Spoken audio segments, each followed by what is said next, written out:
dengar baik-baik. Waktu sahur, waktu lain. Waktu imsak, waktu lain. Waktu subuh, waktu lain.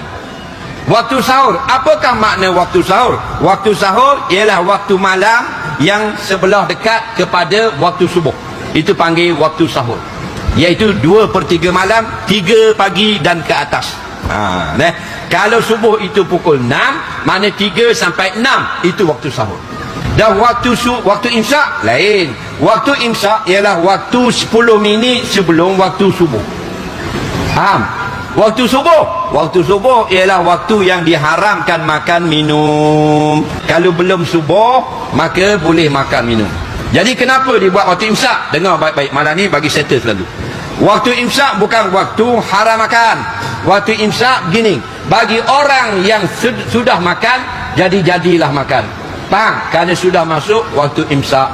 Orang yang sedang makan, datang waktu imsak, maka cepatlah makan atau makanlah. Faham?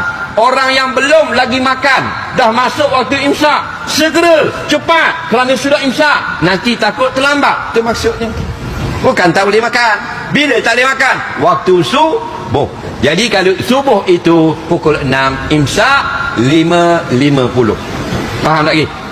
Kalau azan tak berbunyi, tapi waktu subuh sudah masuk, tak boleh makan.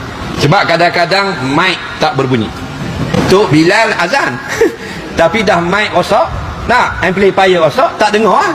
Bang, dia kata tak apa, lagi tak azan, kampung tu lagi boleh makan. Walaupun pukul 8 pagi. Cuba. Tak boleh. Tak boleh.